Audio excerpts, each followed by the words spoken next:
So let's start the definite integration. अब definite integration means what? हमने इसका integration किया, उसमें था अपना आंसर में c, उस c का वैल्यू फाइंड करने के लिए चैप्टर है डिफाइन इंटीग्रेशन. अब से the example of we having the I equal to x square integration of dx with respect to. So we got what? X square का integration x cube upon 3 and that plus c. We got I. Here c is the constant. C is a constant. एक तो मालूम है but constant है, but how much the value we don't know. So through integration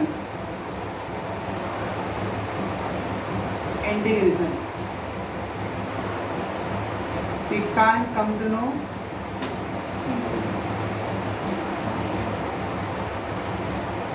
exact value of C. तो C का exact value से how much that वो through integration नहीं मालूम पड़ेगा. So that's why to no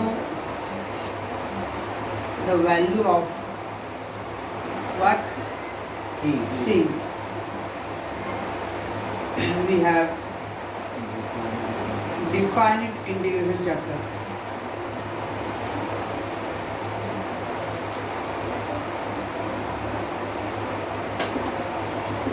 तो यह C is a constant.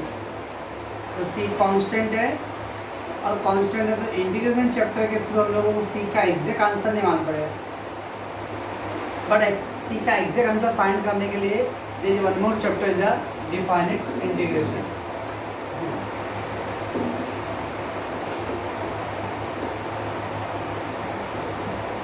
Under this definite integration chapter, definite integration,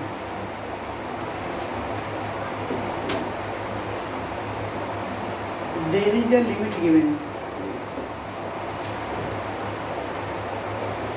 limit of function given. अब limit of function means range. हाँ भाई, ये इसका जो आंसर है between so and so will be there. Limit of the function in the range. Limit means range, or you call domain. 11th standard में the domain or range. So limit means the range or domain in between which C lies. ये जो C है वो domain के range में रहेगा. इसका example integration of x square, integration of x square with the domain of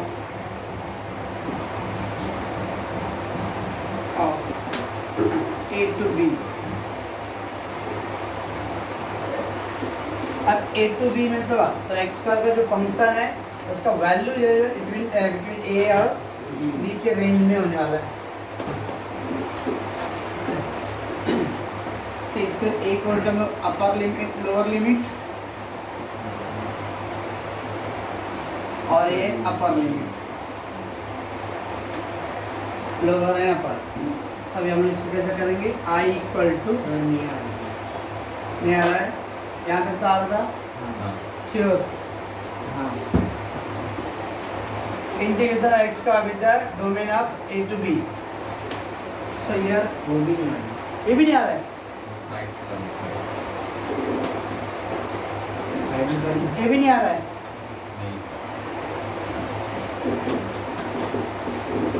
ये आ रहा है. तो x स्क्वायर dx, अब वो लिमिट A to B है उसका चाहिए A to B. Lower limit नीचे लिखने हैं और वो अपर लिमिट, लोअर लिमिट नीचे लिखना है एंड अपर लिमिट. ओके ना।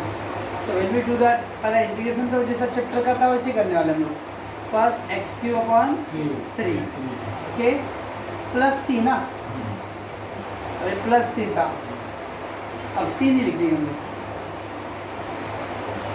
अब लिमिट क्या आएगा, बी टू ऐसे, जो प्लस सी लिखते हैं तो सी नहीं लिखेंगे, वो B to A means we know that कि उसका ये जो लिमिट है उसका डायरेक्ट आंसर क्या आने वाला है, इन बिटवीन बी और ए के इन बिटवीन आने वाला है। अब वो हाउ टू सॉल्व करेंगे हम लोग बाद में देखेंगे। अभी हम लोग डिफाइन इंटीग्रेशन में देखने का क्या, इंटीग्रेशन चैप्टर हम लोग सी क्यू लिखते थे, there is some constant value also will be there, we can't express the how much is that, तो हम लोग खाली बस सी लिख देते थे, that means along with the variables plus there will be some value of c, but define integration हम लोग को जो c है ना उसका आंसर भी मालूम पड़ता है, बिकॉज इसके अंदर जो फंक्शन है ना देयर इज सम डोमेन और रेंज के इन बिटवीन होता है। ओके, तो अब लोगों को यही चैप्टर में अभी करना है, कितना इतना टिक डाल दो।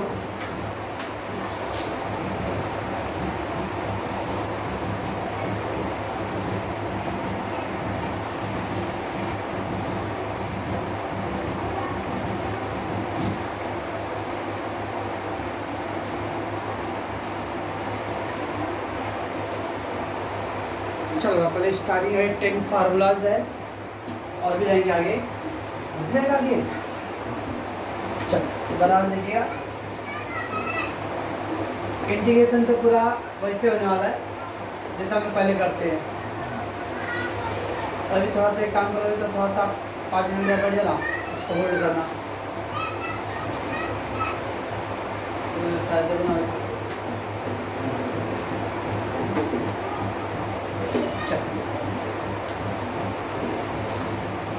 फॉर फार्मूला पहले तो डोमेन, ये डोमेन ए टू बी है, a to b, in that remember this a is called a lower limit and the b is called a upper limit. A lower limit है and b क्या है, upper limit है, remember. Okay, चलो let that be first formula. A to हमेशा आएगा नीचे lower limit लिखने का और अपर लिमिट है, ए टू बी।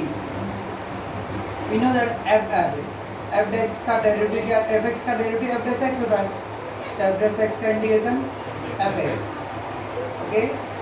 अब एफ डैश एक्स तो इसका इंटीग्रेशन एफ एक्स हो गया, और ये बी टू ए।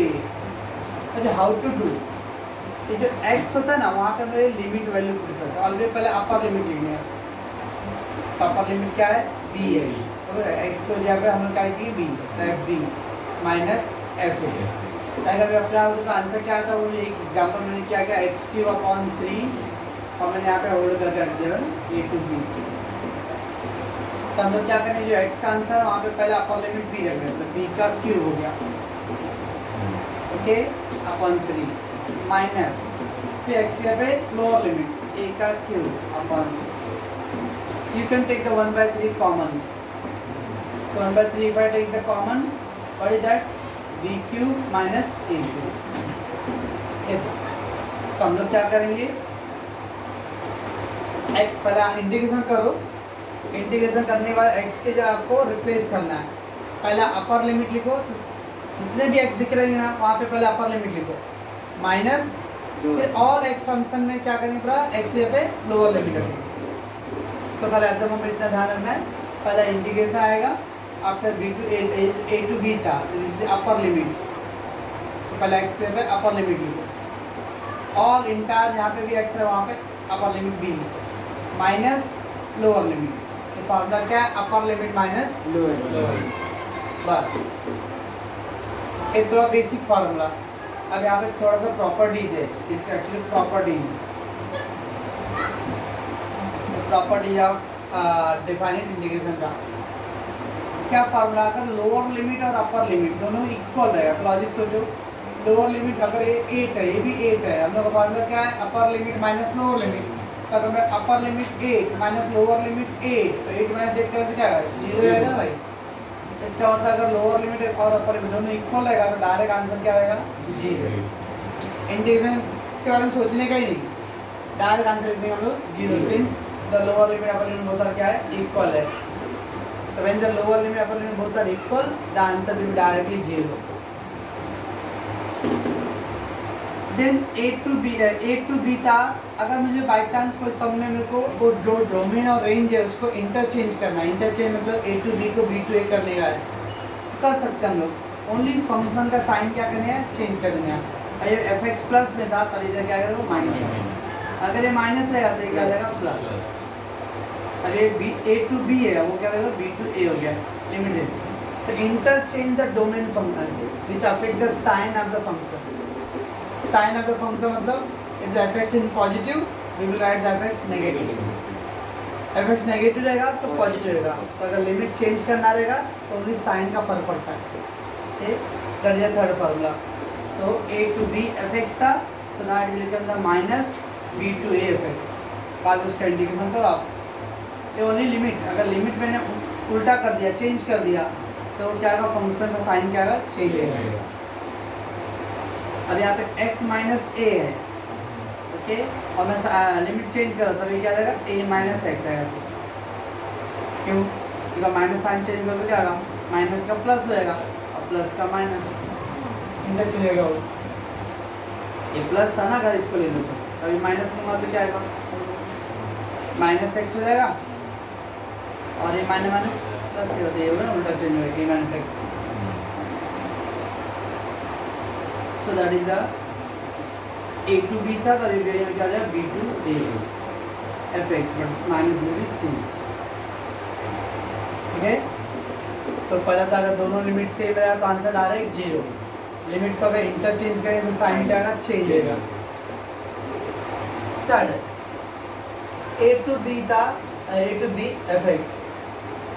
अगर वो जो लिमिट है वो विथ रिस्पेक्ट टू x है ना, अगर limit replace will not affect the domain. अब विथ रिस्पेक्ट टू एक्स था, अगर मैं उसको विथ रिस्पेक्ट टू टी में चेंज करता हूँ, अगर सब्स्टिट्यूट करते हम लोग तो एक्स को अगर टी में चेंज किया आपने तो उसके जो डोमेन रहेगा उस पर कोई फर्क नहीं पड़ जाएगा, that will remain same. Limit replacement will not affect the domain. So f x with respect to x था और f t with respect to t आ गया, तो x dx था और यहाँ पे t dt हो गया, बट लिमिट क्या रिमेन सेम. देन है आवर लिमिट, मेन लिमिट है a to b, ओके ना, बट वो एक और न्यू लिमिट है c. So that means c belong to in between a and b. It will a to c, c to b. a to b का fx मुझे सी भी adjust करना है, उसको प्रूव करना है, कुछ टाउट टू डू. पहला अभी ये क्या है, मुंबई टू बनारस. अभी जो है मुंबई टू इटारसी, इटारसी से बनारस वाया. तो वैसे ही अब ए टू बी जाना है मेरे को, तो a to c and then c to b हो गया, तो सी एडजस्ट हो गया. तो इस तरह से इन बिटवीन अगर सपोज 4 to 6 और इन बिटवीन 5, तो क्या करो भाई, पहला 4 to 5, 4 to 5, देन 5 to 6. तो that is the next formula था. Here a to b fx dfx. Some time में वो कुछ इस तरह का सॉल्यूशन सॉल्व करना रहेगा सामने, तो आप क्या कर सकते हैं हम लोग, ये जो x है ना, x can be replace by a plus b minus X, a plus B minus X, A plus B minus X, same था एफ एक्स. तो ये जो एक्स है उसको हम लोग अगर अपर लिमिट और लोअर लिमिट को ऐड करके माइनस एक्स चेंज किया तो भी वैल्यू क्या रहेगा, रिमेन सेम रहने वाला. तब मैं इसका इंटीग्रेशन करो, इसका इंटीग्रेशन करो, दोनों मतलब सेम. तो some time if needed X can be replace by A plus B minus X. ये दोनों फार्मूला सिमिलर है. ये फार्मूले पे मैं रखता हूँ यहाँ पे a plus B minus a plus B minus, ये a है, ये b है, माइनस एक्स, तो a 0 plus b minus x, तो 0 प्लस ए कैसे क्या आएगा, a रहेगा, तो that is a minus x replace by a minus x. देखा यहाँ पे लोअर लिमिट अपन बहुत था ना, a प्लस बी माइनस है, यहाँ पे देखो लोअर लिमिट क्या है, 0 है, तो 0 प्लस a करवा दो a ही रहेगा, a माइनस एक्स। तो समझते हैं हम लोगों को, अगर ये लिमिट को भी x के साथ एडजस्ट करना रहता है तो x can be replace with the lower limit plus upper limit minus x.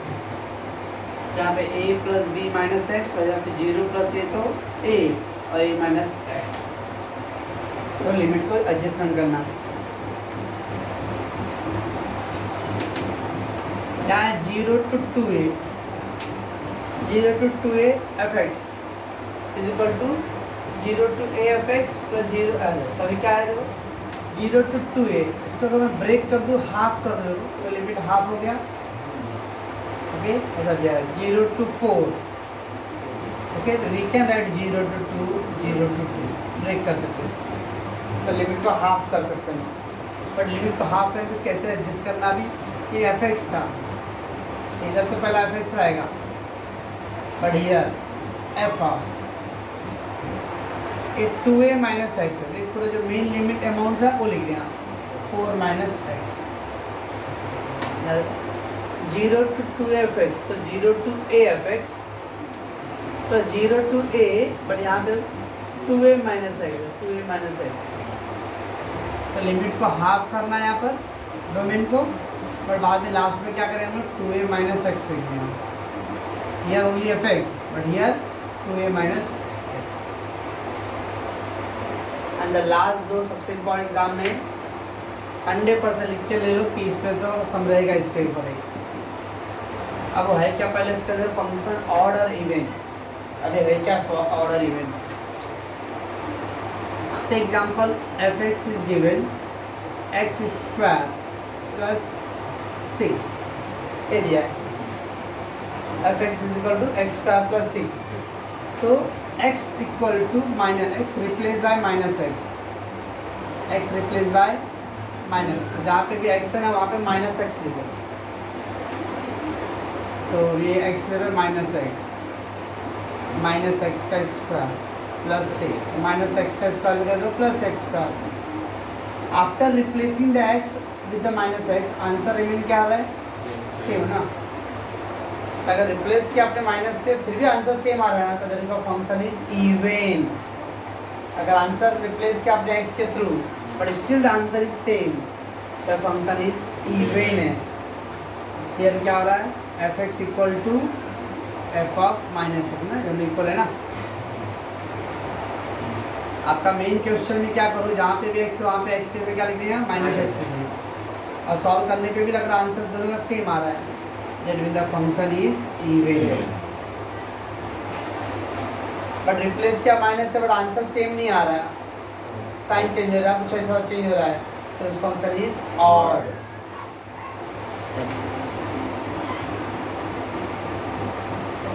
X square plus 6x था, अब प्लस 5 और माइनस 5 चलो।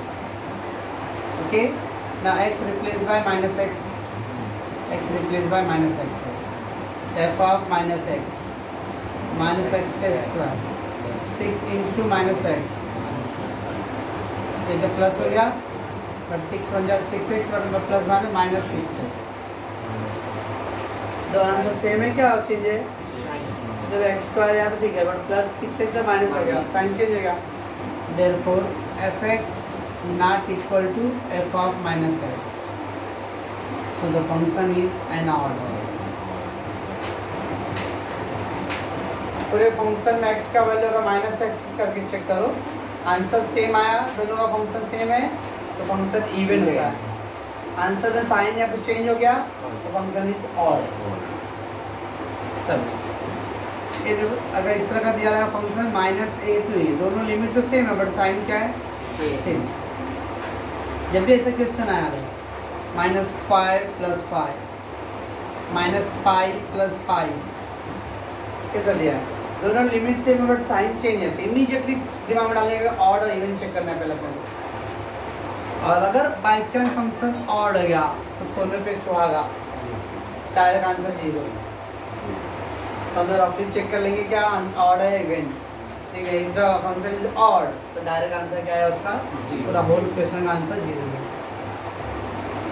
बट अगर फंक्शन इवन आया तो फिर था उसको सिंप्लीफाई करना पड़ेगा। तो माइनस ए टू ए था और फंक्शन इवन है तो फिर क्या आता है 2 into zero to a f x, उसको सिंप्लीफाई करके आएगा 2 into zero to a f x. अब बाद में इसको सॉल्व करना पड़ेगा। ऑड आया तो डायरेक्ट जीरो आएगा, बट अगर इवन आया तो क्या आएगा 2 into zero to a f x d x. तो ऑड इवन क्या है, फंक्शन में x replace by the minus side x। Answer अगर दोनों फंक्शन का सेम है, माइनस वाले और प्लस वाले का भी, तो function is called a even. अब व्हेन इट इज इवन तो आंसर क्या आएगा, ये जो था फंक्शन था 2 into zero to a f x. अब ये -5 to 5 है, और अगर इवन आ गया तो क्या करेंगे हम लोग 2 इंटू दैट फंक्शन, और ये क्या करेंगे 0 to 5। बट अगर ऑड आ गया तो आएगा आंसर क्या आएगा पूरा 0। ये इतना कुछ आएगा तो आपको आगे का 6.2 और 6.3 होएगा। और अगर ये सब नहीं रहेगा दिमाग में तो आ जाए। इंटीग्रेशन का रूल तो पहले वाला है, लेकिन वो सी का वैल्यू फाइंड करने के लिए सब चलेगा। बाप रे, एक बार इसका फोटो पॉज कीजिए तो।